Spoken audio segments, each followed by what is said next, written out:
자, 공지사항 먼저 말씀드릴게요. 지난달에 잘 들리시죠? 지난달에 리더스가 6명 들어오셨어요. 6명. 여러분, 애터미 지금 나가보면 다들 힘들다고 하잖아요. 다른 일들 하시는 분들 보면.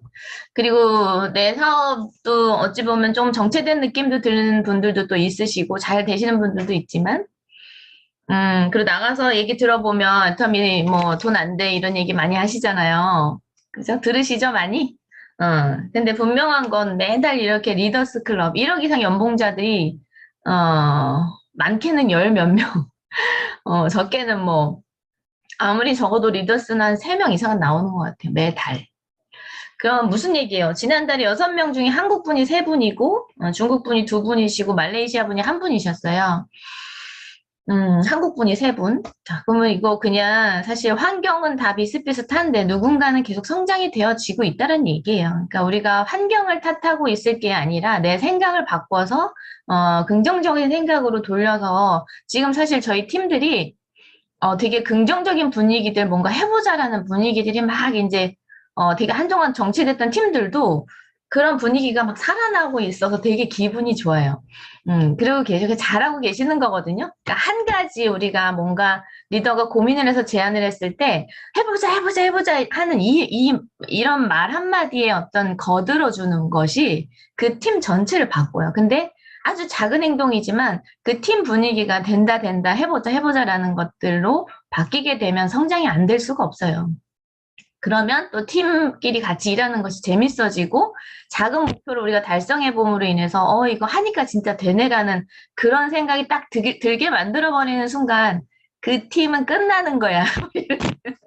그렇게 생각을 하시고 다시 한번 좀 방법을 찾아보시고 이제 지금 아직 그런 것들이 잘 못 되시면 어떤 분들은 제가 이제 팀 여러 팀들이 있으시잖아요. 그 팀을 보면서 이 팀이 이거 하니까 잘 된다. 그러면서 다른 팀한테 이렇게 얘기를 해드려요. 이렇게 하는 팀도 있어요. 그거를 왜 그 팀이랑 비교해? 이렇게 생각하는 팀들도 있으실 거야. 분명히 앞에서 표현 안 하는데 제가 느껴져요. 이상하게 그게 그런 팀도 있어. 근데 제가 비교하려고 말씀을 드리는 걸까요? 이 팀이 이렇게 해서, 저는 모든 팀들이 잘 되면 제 사업이 잘 되는 거잖아요. 그럼 어떻게 해요? 잘 되는 방법, 이 팀은 이렇게 하니까 한번 해봐요. 이 팀도 같이. 왜냐면 그 아이디어를 낼 수 있는 그게 안 되면 다른 팀 걸 이제 빌려다가 한번 모방해보는 것도 좋잖아요. 말씀을 봤었어요. 그랬더니 또 그걸 붙들고 막 이렇게 살아나는 팀들이 있어요. 그러니까, 그럼 여러분 생각해보세요. 어떤 팀이 발전하겠어요? 대답은 뻔하지. 그러니까 다른 팀들은 어떻게 하는지 궁금해야 되는 거고, 그거를 알려고 해서 우리 팀에도 적용시켜 보려고 하는 그 마음이 우리 리더분들에겐 반드시 필요하다. 근데 리더라고 하면 또 팀장 이상으로 생각하지 마시고, 다 우리 각자가 다 리더시잖아요. 그죠? 그렇게 생각하셨으면 좋겠어요. 음, 아, 환경이 바뀌지 않는데 유일하게 바꿀 수 있는 건 내 생각을 바꾸는 거다 생각하시고 좀 긍정적인 분위기로 가보셨으면 좋겠어요. 지금 하루에 우리 김현숙 임페리얼 마스터님이 그렇게 외치셨던 거 있죠. 하루에 10,000포인트 도전해보자. 그러면 이제 팀원들이 해봐요, 해봐요. 이렇게는 안 되겠어요라는 마음을 먹고 해볼 때 성장이 되고 분위기가 바뀐다라는 거죠. 리더분이 이제 팀장님, 예를 들어 팀장님이 이거 한번 해볼까요? 그랬더니 아유, 뭘 그런 걸 해요. 이러면 이제 재미없는 거야, 일할 때도. 그러지 말고 10,000포인트 그거 해봤자 얼마나 되겠어요. 그렇게 생각하지 말고 지금 벌써 어떤 팀에 가서 제가 여러 팀에 이제 말씀을 드렸는데 어떤 팀에 막 얘기했더니 그러시는 거예요. 언제부터 해볼까요? 그랬더니 오늘부터 당장 해봐요 이러시는 거예요. 저 너무 기분 좋았어요 그때. 그런데 그날로 우리가 동료 관계에 이 사람이 되게 소중해서 그날부터 10,000포인트 이제 해서 캡처해서 막 올리시는데 그 방 분위기가 완전 달라지고 아마 그 10,000포인트를 받기 위해서 다녀보신 분들 아실 거예요. 내가 10,000포인트 받을 목표로 막 다니고 활동을 하다 보니까 현장에 난 있게 되잖아요. 그러니까 어떤 효과가 있냐면 10,000포인트 받으러 갔는데 10만 포인트를 받았어. 그래서 열흘 동안 쉬세요. 그랬어. 그랬더니 아니에요. 또 해야죠. 이러면서 이제 재미가 붙이셔서 하시더라고. 그러니까 그거거든요. 그냥 내가 목표가 있는 것 때문에 내가 현장에 나가게 되는 거기에 답이 있는 거예요. 그러니까 그걸 실천을 해보시면 이제 체험을 하시게 되시겠죠, 본인들이. 그러면 이제, 아, 이렇게 하니까 되는구나. 그걸 찾게 되시는 것 같아요. 그런 것도 해보시고, 또 이제 뭐, 가만히 있으니까 안 되겠다. 이제 팀끼리 뭐, 우리 다시 한번 또 데일리 팩데이 한번 해보자. 뭐, 이러면서 단톡방이 또 살아나는 분위기. 뭐 이런 것들이 있는 것 같아요. 그래서 참 기분 좋은 요즘인데, 어쨌든, 여러분 팀들도 그렇게 좀, 뭔가 해서 활성화되어지는 방법을 좀 찾아보셨으면 좋겠다. 아, 좋겠고요. 그다음에 아자몰 PV 전에 이제 중간중간 공지도 했었지만 그때 이제 다 들어오신 상태에서 막 이렇게 공지된 게 아니었어서 못 들으신 분들도 계실 것 같아요. 아자몰 포인트 누적 방식이 좀 바뀐다 그랬죠. 9월부터 8월 안에 바뀐다 그랬는데 지금 아직 적용은 안 되고 있는 것 같아요. 우리 왜 아자몰 통합 인증 받은 소비자만 이제 저기 PV가 쌓이잖아요. 그죠? 구매가 일어나고 그런데 내가 뭐 100포인트, 아자몰은 PB가 작으니까 100포인트짜리 뭘 사야 되는데, 급하게 사야 되는데, 막 그거 통합인증 받은 사람 찾아 내려가서 막 하기가 쉽지가 않잖아요. 그죠? 그러니까 그냥 내 이름으로 사버리고 내 이름으로 사버리고 이런 경우 있지 않아요? 근데 그 포인트, 내가 구매한 포인트를 내가 어느 줄로 넣어달라고 선택할 수 있다 그랬죠? 이거 시행이 언제 될지 이제 공지 나오겠죠? 내가 선택할 수, 내가 한쪽은 뭐래도 포인트가 찼어. 근데 내가 아자몰에서 예를 들어 5만 포인트짜리 뭘 샀잖아. 근데 내 이름으로 샀어. 근데 내 이름으로 산 포인트를 뭐, 좌측이 채워졌는데 우측에다 넣어주세요. 혹은 좌측에다 넣어주세요. 혹은 내 본인 이름으로 포인트를 넣어주세요라고 선택할 수 있게 된다는 거예요. 아시겠죠? 네, 시행되면 아마 공지 뜰 거예요. 그리고 애터미 홈페이지에서 우리 이제 신규 회원 가입할 때 거기에 약정 동의하는 그 체크하는 네모에다 동의 이렇게 체크하잖아요. 거기에 맨 마지막쯤에 아마 있을 것 같아요. 거기 보면은 아자몰 통합회원 인증을 하시겠습니까? 라는 거기에 동의하는 게 있어요. 그걸 해놓으면 그걸 체크하고 회원 가입을 하면 통합 인증을 다시 받지 않아도 돼요. 아자몰에서. 그 한 번으로 그냥 인증이 끝나는 거예요.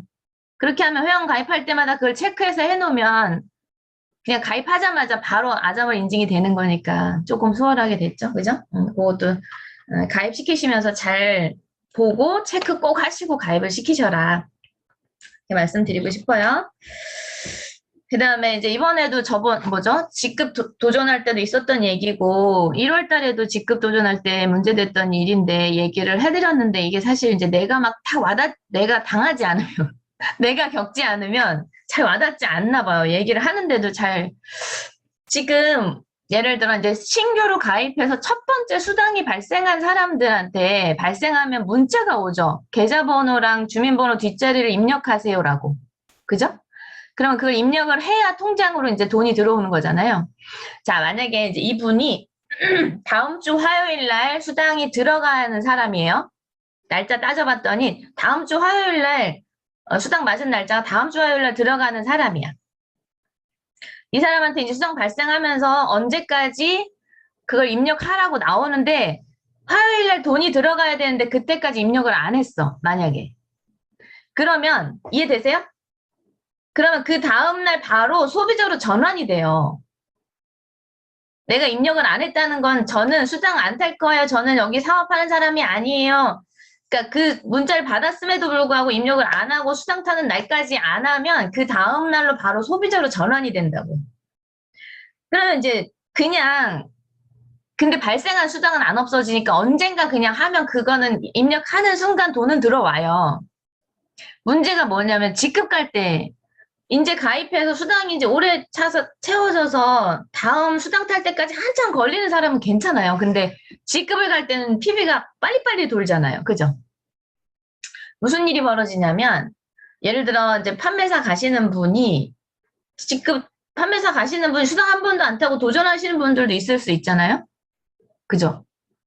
그분이 제일 문제가 돼요. 자, 나 판매사, 가입을 했는데 아직 수당 한 번도 안 탔는데 사업 설명 듣다 보니까, 전체 팀에서 갈 때, 나도 가볼래요 하는 사람 있을 수 있어요. 수당 한 번도 안 타고. 도전을 했어. 그러면은, 다음 주 화요일 날 돈이 들어가는데, 문자를 받으셨겠죠? 근데 이거 없어지는 거 아니라 그랬으니까 나중에 그냥 해야 되겠다 이러고 가시는 거야, 그냥. 가입을 안 시키, 저기 뭐지? 입력을 안 하고. 그럼 무슨 문제가 발생해요? 그 다음 날로 소비자 전환이 되면 하위에서 올라오는 포인트 인정이 안 돼요. 판매사가 250, 250이 돼야 판매사가 되는데 화요일 이후부터 100만 포인트를 일으켰든 150을 일으켰든 그게 인정이 안 된다고요. 이해되세요? 그 문제가 심각해져요. 그 포인트 인정이 안 되면 어떻게 해야 돼? 다시 넣어야 돼, 그거. 그 입력한 날부터 다시 바뀌거든요. 그럼 며칠 상간의 포인트 일으켰던 것들이 인정이 안 되면 판매사 안 맞을 수도 있다라는 거죠. 그래가지고 막 뜨거 하고 난리도 아니었어요. 어떻게 이러면서. 그거 여러분이 제일 속 편하시려면 판매사 도전하시는 분들, 그 다음에 판매사 도전하시는 협력자들 있죠. 몇 번 맞추기로 약속된 사람들. 그분들은 아예 수당 발생이 안 돼도 다 입력을 한 상태로 시작을 하셔야 돼요. 그걸 체크를 해놓으세요. 직급 도전할 때 주의할 점 이렇게 해서 어딘가에 써놓으셔, 붙여놓으셔. 그래서 미리 다 돈 들어갈 거니까 지금 입력해야 돼 하면서 발생 안 하고 문자 안 받았어도 미리 입력이 돼요. 미리 입력을 다 해놓고 시작을 하셔라. 아셨죠? 나중에 이번에도 그런 일이 있었어요. 그러니까 어디에서 일어날지 모르니까 듣긴 들었는데 또 내가 직접 경험하지 않으면 그게 그 얘기였구나 이런 일들이 일어날 수 있겠다 싶더라고요. 그래서 다시 말씀드리는 거고. 자, 그다음에 로드샵 단속하는 거 아시죠? 지금 이제 우리 소비자분들 중에서도 이제 개인 가게를 갖고 계신 분들 이렇게 진열을 해놓으셨을 텐데 그거 그다음에 밖에다 애터미 마크 이렇게 붙여놓은 거 겉에서 애터미 마크나 제품이 보이시면 절대 안 돼요. 벌써 지금 막 사진 찍어서 신고 들어가고 하는 것 같아요. 그러니까 그걸 다 띄시고 그다음에 안에 들어가서 그러면 어떻게 애터미를 전하나 하실 수 있는데 어쨌든 오랫동안 그걸 갖고 계셨던 분들은 소문이 나 있잖아요. 오시는 분한테 이제 전달해서 필요한 물건을 이제 안에 재고 있을 땐 그걸 갖다 드릴 수도 있는 건데 누군가 와서 여기 아예 대놓고 이렇게 막 진열장에다 이렇게 다 쌓아놓고 판매를 한다는 개념으로 보여주시면 안 된다. 그리고 겉에서 애터미 마크, 여기 애터미 판매하는 곳이 이런 거를 하시면 안 된다. 다 띄게 만드셔야 돼요.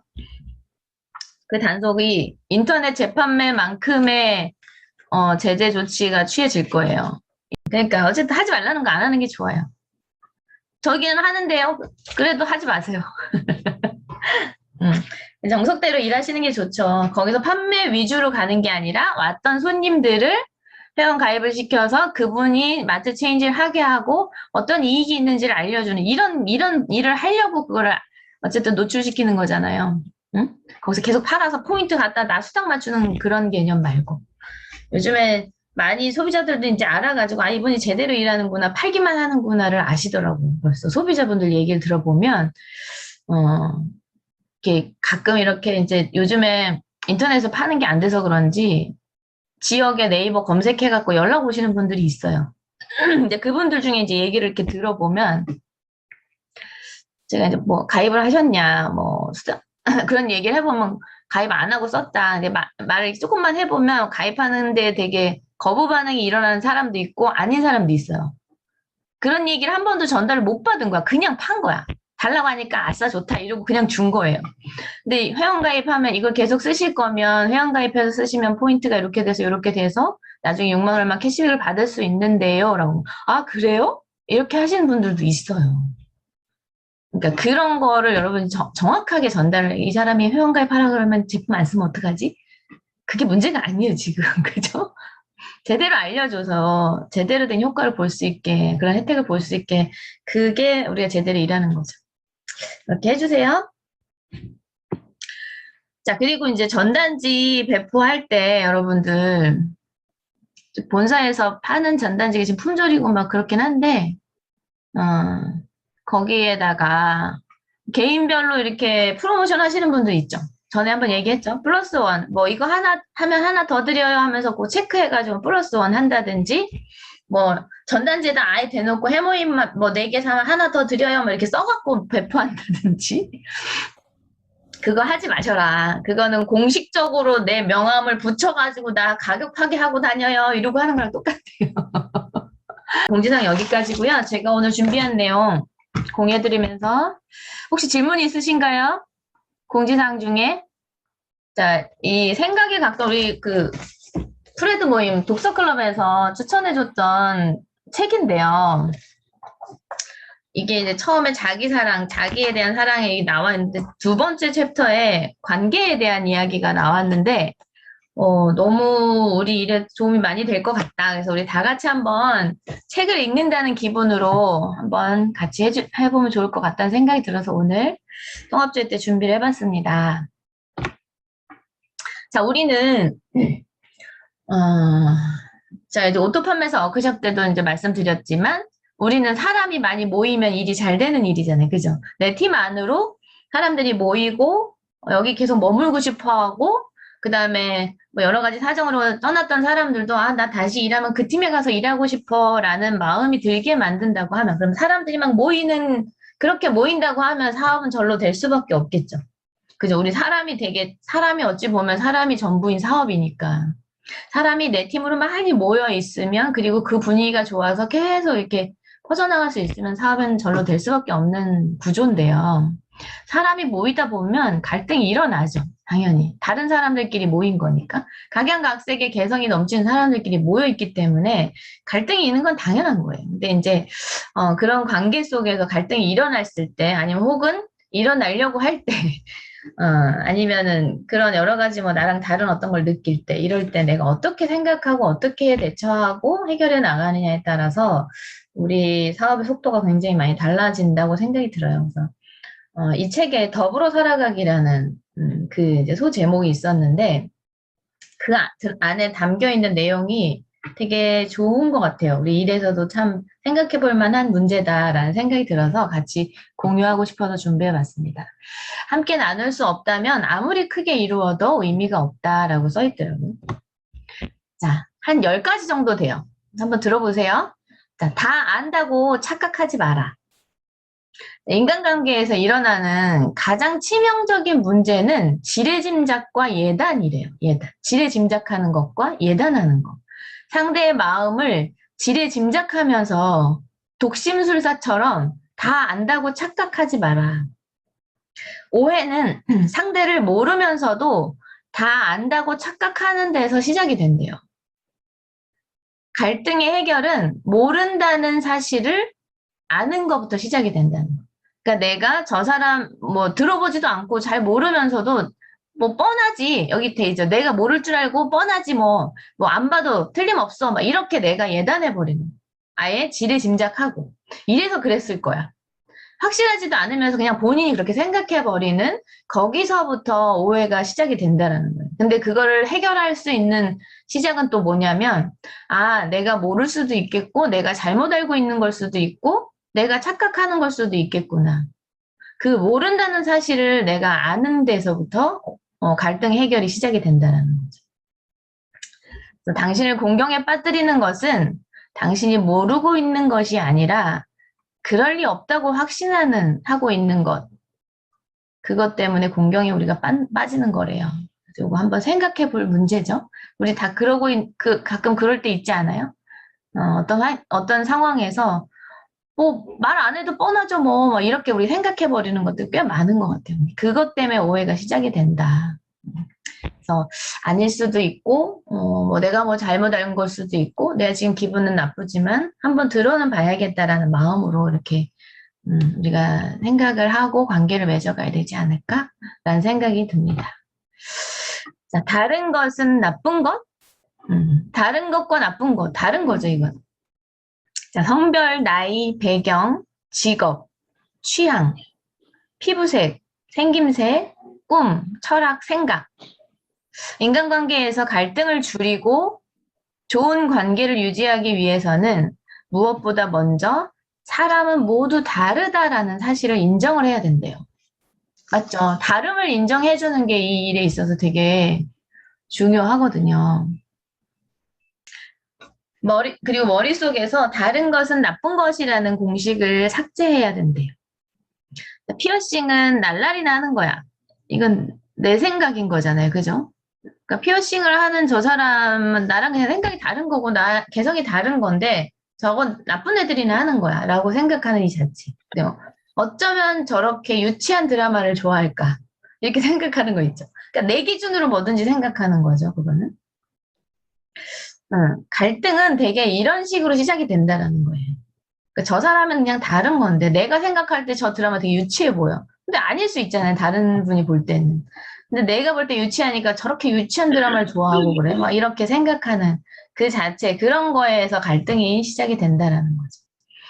네, 이기주의란 내가 원하는 대로 사는 것이 아니라 우리 이기주의자라고 막 말을 많이 하는 분도 있잖아요. 그게 이기주의가 내가 원하는 대로 사는 사람을 말하는 게 아니라 사람들에게 내가 원하는 방식으로 살라고 요구하는 게 이기적인 거예요. 음. 그 사람은 그 사람의 방식이 있는 거고 난 내 방식이 있는 건데 이기적인 거는 내가 원하는 방식으로 다른 사람을 살라고 요구하는 자체가 이기적인 거라고 해요.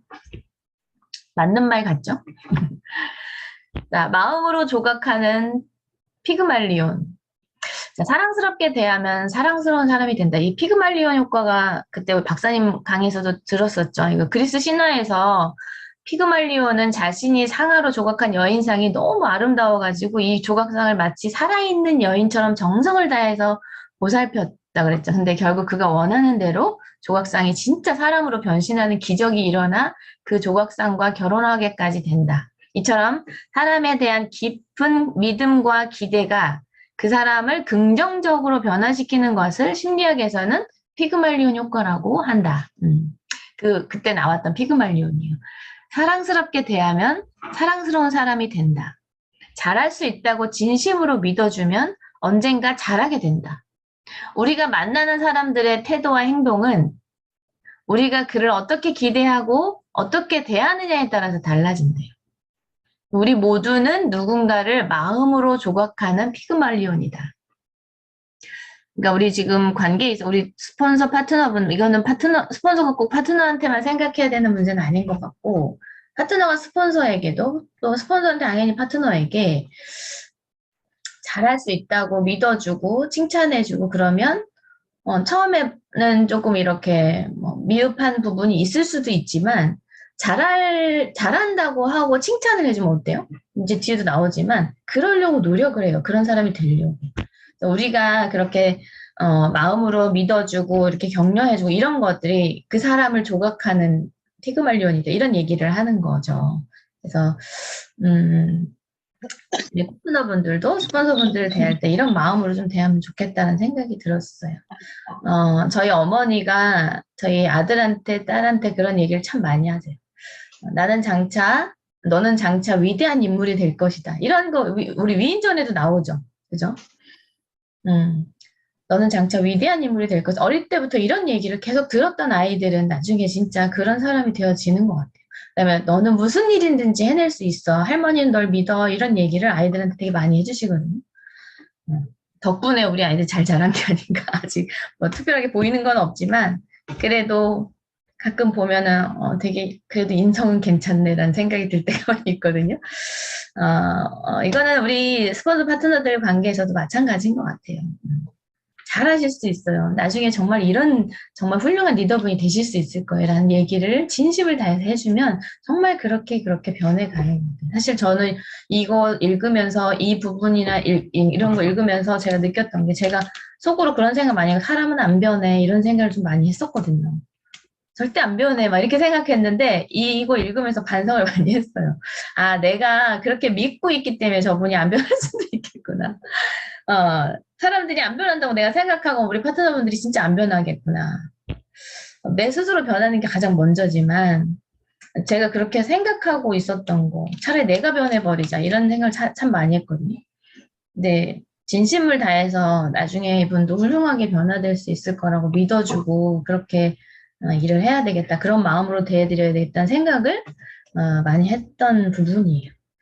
사람들은 언제나 당신이 기대하는 만큼만 성과를 낸대요. 이거 읽으면서 되게 많이 반성을 했던 것 같아요. 변화될 수 있다. 진심을 다해서 저분도 훌륭한 리더분이 될 수 있다. 그런 리더분이 많이 나오면 우리 팀 되게 좋은 팀이 되는 거잖아요. 그래서 성공해서도 인정받는 그런 팀이 될 수 있지 않을까. 우리도 각자 이런 생각으로 스폰서를 대하고 파트너를 대했으면 좋겠습니다. 가불 칭찬의 위력, 가불 칭찬. 미리 땡겨서 칭찬해 주는 거예요. 칭찬은 칭찬받을 만한 일을 했을 때 하는 것이라고 생각하기 쉬운데, 하지만 미리 당겨서 가불 칭찬을 하면 더 놀라운 효과를 발휘한대요. 사랑도 마찬가지. 사랑스럽지 않지만 미리 사랑을 해주는 거야. 듬뿍 사랑을 해주면 놀라운 효과를 발휘한다. 자, 너는 정말 마음이 넓은 것 같아. 라고 얘기를 하는 친구가 있으면 이런 말 들으면 그 친구 앞에서 나도 모르게 마음이 넓은 사람이 되려고 하는 거죠. 그 사람이 나한테 넌 마음이 넓어. 근데 속 좁게 굴 수 없잖아요. 그렇게 노력을 하다 보면 그런 사람이 되어지는 거. 그다음에 부장님은 정말 자상하시네요. 자상하셔요. 이렇게 얘기하는 직원 앞에서는 자상하지 않을 수가 없게 된다라는 거죠. 자, 이런 말을 들으면 그 직원에게 자상하지 않을 수가 없다. 사람은 칭찬을 받으면 칭찬받을 일을 하게 된다는 사실을 잊지 말자. 칭찬할 일을 했을 때 칭찬한다고 생각하지 말고 미리 땡겨서 칭찬을 해주고 사랑을 해주면 그렇게 되려고 노력하는 것 때문에 변화될 수 있다는 얘기인 것 같아요. 노자가 그런 말을 할 때 나는 선한 사람을 선하게 대한다. 선하지 않아도 선하게 대함으로써 선을 얻는다. 이런 얘기를 노자가 했다 그래요. 대화 중에 가장 많이 들리는 목소리는 대화하면서 가장 자주 들리는 소리가 자기 목소리라면 그로 인해 잃는 것이 무엇인지 냉정하게 생각해 봐야 한다. 경청에 대해서 얘기하는 거겠죠. 세상은 말을 잘하는 사람보다 잘 들어주는 사람을 좋아한다. 사람을 움직이려면 그의 마음을 열어야 하고 그러려면 내 귀를 먼저 열어야 한다. 우리가 내 말 잘 들어주는 사람한테 마음을 열게 되잖아요. 그리고 그분의 얘기를 막 이렇게 토해내듯이 얘기한다라는 건 벌써 마음을 열고 있다라는 거거든요. 그러니까 들어주는 게 내 귀를 열어주는 것이 그 상대의 마음을 열게 만든다. 사람을 움직이는 힘은 입이 아니라 귀에서 나온대요. 좋은 관계를 유지하고 싶은가? 그렇다면 말을 하는 것보다 2배는 더 많이 들어야 한다. 그래서 입은 하나고 귀는 둘이래요. 끌리는 사람의 대화 비결 1대 2대 3 법칙이 있는데 1분을 말했으면 2분은 귀를 기울이고 적어도 3번은 진심을 담아서 공감하는 리액션을 해라. 제가 이 리액션이 좀 약해요. 다시 노력을 해봐야 될 것 같아요. 자, 1, 2, 3 법칙을 우리가 끌리는 사람이 되려고 하면 끌리는 사람의 대화법을 하려고 하면 1, 2, 3 법칙 1분 말했으면 2분은 들어주고 내가 말한 것보다 2배는 들어주고 적어도 3번은 그냥 그 영혼 없는 리액션 말고 진심을 담아 공감하는 리액션을 해라. 자, 듣고 있으면 내가 이득을 얻고 말하고 있으면 남이 이득을 얻는다라고 이 아랍 속담에 있대요. 많이 들어주는 거. 경청에 대한 이야기인 것 같아요. 많이 필요하죠, 우리가? 누군가 다가오길 원한다면 유리는 빈틈이 없기 때문에 물을 받아들이지 못한대요. 하지만 스펀지는 그 안에 공간을 갖고 있기에 물을 빨아들일 수 있다. 누군가가 다가오게 하려면 우리 안에 그가 들어올 수 있는 빈틈을 마련해 두어야 한다. 이런 사람은 이게 이제 취업 무슨 그 사이트에서 그 설문조사를 한 것 같아요. 이런 사람은 100% 왕따. 라는 설문조사를 했는데 조사 결과 왕따 1위가 뭔지 아세요? 잘난 척하는 사람이래요. 잘난 체하는 사람. 우리는 잘난 체하거나 완벽한 사람보다 가끔 실수를 하거나 허점을 보이면서 겸손한 태도를 가진 사람을 훨씬 더 좋아하는데 이를 실수 효과라고 한대요. 잘난 면이 있다는 것은 정말 좋은 거죠. 그리고 잘난 면을 과시하고 싶은 게 당연한 거고. 근데 잘난 면만 내세우면 바로 그게 화근이 된대요. 너무 주목을 끌려고 하지 마라. 너무 완벽한 모습만 보이려고 하지 마라. 가끔 빈틈을 보이면서 겸손하게 자신을 낮추면 주위에 더 많은 사람이 모이게 된다. 어떤 분이 그런 말씀을 하시더라고요. 저를 보면 뭔가 도와주고 싶은 마음이 든대요.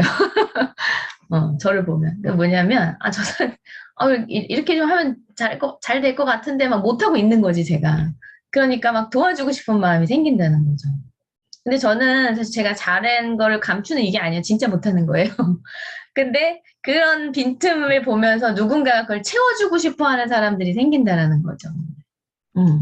그러면 많은 사람들이 모이게 되고 또 그걸 뭐예요? 그 모자라는 부분을 누군가 채워주고 싶어 들어오는 거기 때문에 그 역할을 또 해내는 사람이 생기는 거죠. 이런 사람들이 많아지면 우리 그 얘기 많이 하죠. 한 사람의 능력은 아무리 뛰어나도 한계가 있다. 그런데 작은 능력이지만 이게 여러 사람이 모이게 되면 정말 우리가 상상하지 못한 어떤 힘을 만들어낸다라는 거. 그래서 우리 잘난 분들 너무 많죠. 우리 팀에 진짜 너무 자랑스러운 분들도 많고 한데 그것만 과시하지 말고 또 너무 완벽하게만 하려고 하지 말고 완벽한 분들도 조금의 빈틈을 좀 보여보세요. 그러면 그거를 아이고 이런 분은 내가 채워야 되겠다라고 생각하는 그런 분들과 함께 또 많은 사람들이 모이게 되고 분위기도 훨씬 더 좋아지지 않을까 생각을 이거 적으면서 해봤어요. 관계 회복의 비밀. 고마우면 고맙다고 하고 좋아하면 좋아한다고 말하자. 잘못한 게 있다면 잘못을 인정하고 진심을 담아 미안하다고 사과하자. 자존심 세우지 말고 용기 내서 표현하자. 고마워, 사랑해, 미안해. 고맙다고 말하지 못하고 진솔하게 좋아한다고 말하지 못한다. 화해하고 싶어도 먼저 다가가지 못한다. 왜 그럴까? 거기엔 몇 가지 이유가 있대요. 첫 번째는 표현에 익숙하지 않아서 쑥스럽고 어색하기 때문이다. 두 번째는 먼저 다가가면 자존심이 상한다고 생각하기 때문이다. 세 번째, 그러니까 무시당하거나 거절당할지도 모른다는 그 두려움 때문에 말을 못한대요. 이를 한마디로 정리하면 용기가 없기 때문이다. 용기란 겁이 없는 것이 아니라 두려움에도 불구하고 행동하는 것이래요. 우리 많이 들어봤죠, 이 얘기? 회장님한테? 용기란 가장 중요한 것을 얻기 위해서 두 번째, 세 번째 중요한 것을 버릴 수 있는 게 용기래요. 관계가 회복되려고 하면 용기가 필요한 것 같아요. 내가 잘못한 게 있으면 잘못했다고 얘기하고 진심을 담아서 사과를 하면 뭐 해결 못할 일이 없겠죠. 사실 그거 하나거든요. 뭐 큰 뭔가 대단한 걸 바라는 게 아니라 그냥 미안해. 진짜 그냥 내가 잘못해서 나 몰라서 그랬어. 라는 그 말 한마디를 원하는 거거든요. 근데 그게 이런 이유로 내가 용기를 내지 못해서 계속 이렇게 이어져 가는 부분이 우리가 볼 수 있죠. 우리 일하면서 많이 느끼잖아요. 그죠? 마법 같은 단어. 미안. 이게 미안이라는 단어가 마법 같은 단어라고 표현을 하셨어요. 미안하다는 말은 세 가지 메시지를 동시에 전달하는 거예요. 미안하다는 말은. 첫째, 제 탓입니다. 둘째, 나는 당신을 존중합니다. 셋째, 나는 당신과의 관계를 소중하게 생각합니다. 이 세 가지의 의미가 이 미안하다라는 말에 다 동시에 담겨서 전달이 된다는 거예요. 자, 관계 회복에 진심을 담아서 미안하다고 사과하는 것보다 효과적인 것은 없다. 그래서 나는 미안이라는 단어를 마법 같은 단어라고 부른다. 자, 잘못을 저지르고도 사과하지 않는 것은 가만히 있는 것이 아니라 상대방에게 계속 다음과 같은 메시지를 전달하는 것과 같은 효과래요. 그러니까 내가 잘못했는데 사과하지 않고 용기가 안 나서 가만히 있는 거야, 그냥. 나는 가만히 있어. 근데 나는 가만히 있는 게 아니라는 거예요. 계속 가만히 있는다는 거는 상대방한테 이 메시지를 계속 주고 있다는 의미라는 거예요. 그게 뭐냐면 첫 번째, 문제는 당신한테 있어. 둘째, 나는 당신을 무시한다. 셋째, 나는 당신과의 관계를 소중하게 여기지 않는다. 이 세 가지의 의미를 나는 가만히 있지만 이 세 가지의 메시지를 계속 주고 있는 거랑 똑같다라는 거죠. 이게 무섭지 않아요? 별거 아닌데도 사과를 계속 미루다가 우정에 금이 가는 경우가 많다. 잘못을 알면서도 겸연쩍어서 마음을 전하지 못한 채 소중한 관계를 끝내버리는 사람들도 많다. 미안하다고 사과하는 것을 부끄러워하지 말자. 잘못이 있다면 누가 원인 제공을 했는지 따지지 말고 뭐 미안하다고 하면서 근데 뭐 이래서 그런 거잖아 이렇게 또 따지지 말고 그냥 얼른 잘못을 인정하고 미안하다고 사과하자. 다른 사람에게 미안하다고 사과하는 것만큼 주도성을 테스트하기 좋은 방법은 없다라고 스티븐 코비가 또 얘기했대요. 우리 관계에 있어서 참 갈등이 일어나다 보면 이런 일이 많이 있을 수 있어요. 근데 이 책에 이런 내용이 담겨 있더라고요. 자, 다시 못 볼 귀한 손님. 자, 가족을 대하는 태도를 바꾸는 가장 좋은 방법은 가끔 가족을 귀한 손님처럼 여기는 것이다. 우리 곁에 잠시 머물다가 곧 떠나게 될 손님. 한 번 떠나면 다시 못 만날 귀한 손님처럼 바라보면 모든 것이 다르게 느껴진다. 우리 가족들 분들도 마찬가지죠. 늘 내 옆에 있고 이렇게 같이 있으니까 가족한테는 이렇게 대해도 된다고 생각하고 사실 그냥 가끔 와서 귀한 손님 오면 사실 우리 가족들한테 대하듯이 하지 않잖아요. 그죠?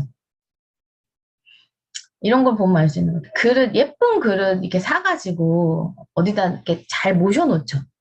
그 나중에 이제 손님 접대하는데 쓴다고. 귀한 손님 올 때 그 그릇 쓴다고. 이제 사실 저는 좋은 그릇 있으면 제가 그냥 평소에 써요. 그냥 그거 놔뒀다가 쓸 거면 우리 가족만큼 소중한 사람이 어디 있어요. 우리 가족끼리 먹을 때 이쁜 그릇에 담아서 먹고 싶고 그런 느낌 아닐까. 예전 우리 어머니들은 약간 그런 것 같아. 잘 모셔놨다가 귀한 손님 올 때만 써. 우리 가족들끼리 막 흔하게 먹을 때는 그냥 흔한 그릇에다 먹고. 이런 느낌. 근데 사실 가족을 제일 소중한 게 어찌 보면 가족이잖아요. 우리가 일을 하고 있는 것도 그 가족분들에게 좋은 환경 또 좋은 삶을 살게 해주고 싶어서 지금 이러고 있는 거잖아요. 그죠? 가족들을 때로는 귀한 손님 대접하듯이 그렇게 생각하고 바라보는 것이 필요하다. 또 저는 이걸 쓰면서 무슨 생각을 했냐면 우리 늘 같이 있고 내 사업을 동참해서 같이 막 해주고 있는 그 파트너들 있죠. 자주 보는 파트너들, 스폰서 마찬가지. 그런데 가끔 이렇게 보면 제품 쓰고 있는 소비자들만도 못하게 대할 때가 많아요.